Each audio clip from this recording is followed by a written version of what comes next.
Bonjour à tous, bienvenue sur la chaîne WinDev Nurse. Aujourd'hui, une petite vidéo flash. On va amener en fait des petites informations complémentaires sur l'utilisation de la zone répétée. On a vu ça samedi dernier avec une zone répétée qui est en fait remplie par l'intermédiaire d'une requête intégrée. Eh bien, aujourd'hui, on va voir comment manipuler un petit peu par programmation cette zone répétée.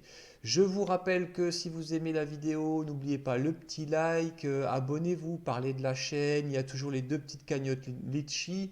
Et encore une fois, un grand merci à Windev pour l'upgrade de mes versions, parce que sans eux, on ne pourrait pas parler de programmation en W langage. Alors, je vous rappelle en fait, hein, hop, la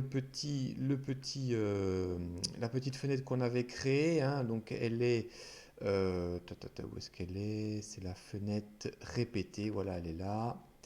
Très bien, alors rappelez-vous, hop, on lançait la fenêtre et puis on mettait une référence et puis on voyait la photo apparaître, tout ça. Maintenant, on va voir ça par programmation. Alors, on va créer une nouvelle fenêtre pour ça. Hop là, c'est parti.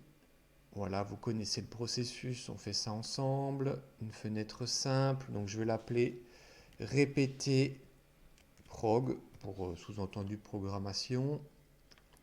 On va toujours chercher notre petite zone répétée. Moi, je prends toujours en vertical, mais vous pouvez la prendre en horizontal, mettre des galeries en colonne, etc. Bon, vous pouvez tester en fait toutes ces fonctions-là. C'est assez intéressant, mais on va rester vraiment sur du basique pour le moment. Donc, je prends ma petite zone répétée, je la glisse ici. Alors là maintenant, on vous propose soit toujours pareil de définir une requête, c'est ce qu'on a fait samedi dernier, et puis ou éventuellement d'utiliser un fichier ou une requête existante. Je vais en parler à la fin de la vidéo de la requête existante, juste pour clarifier un petit point. Mais là, on va remplir ça par programmation. Voilà, c'est parti. Combien il y a de colonnes? Ben, il y en a une.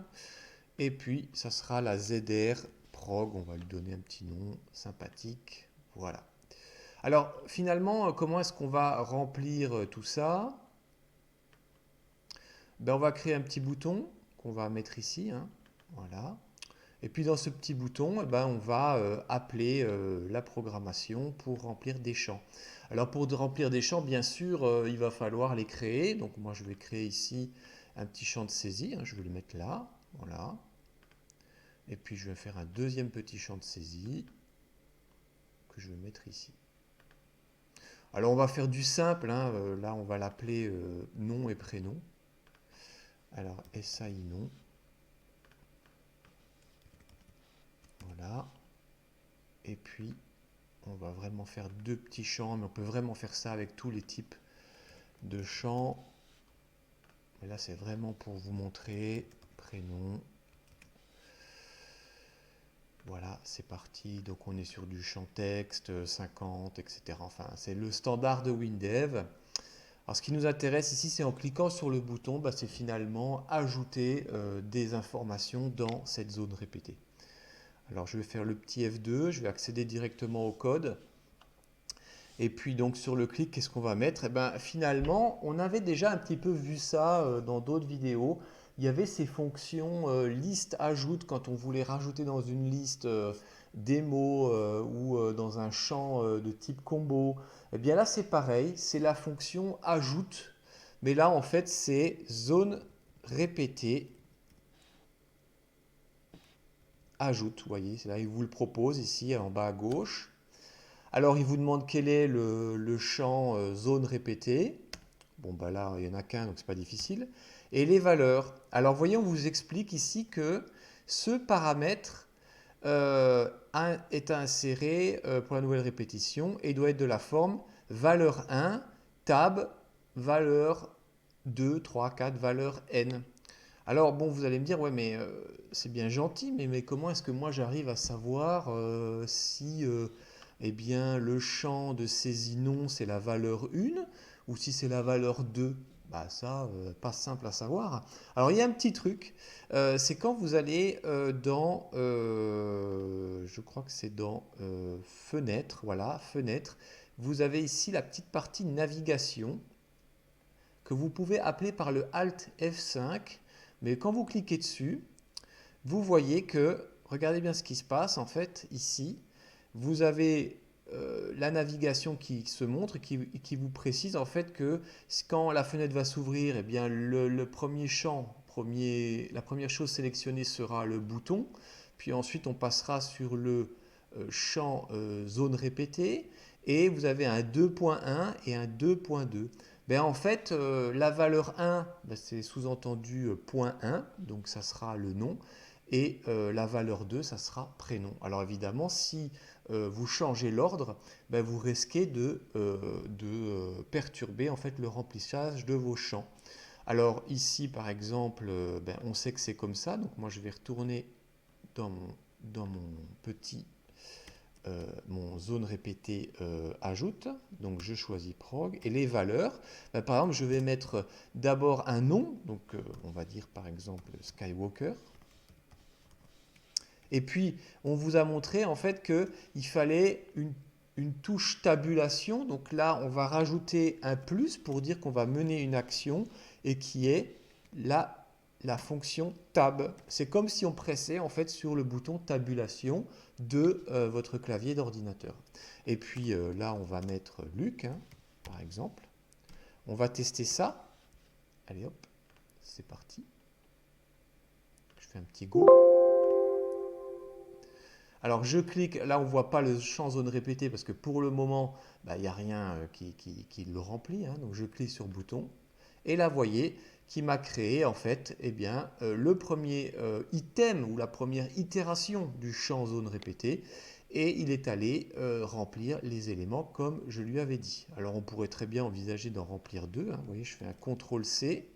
Hop là, je vais recopier et puis je vais mettre Anakin par exemple. Voilà. Je fais un petit go. Voilà. Vous voyez, il a rempli d'abord Luke, puis ensuite Anakin, etc., etc. Alors voilà un petit peu comment on ajoute des données dans un champ répété. Alors on pourrait avoir des données texte, on pourrait avoir des adresses internet, on pourrait avoir même des photos, etc. Donc ça c'est vraiment la base de la base pour faire le remplissage, mais on peut très bien imaginer par exemple d'appeler une fonction. Alors on peut le faire ensemble. Hein.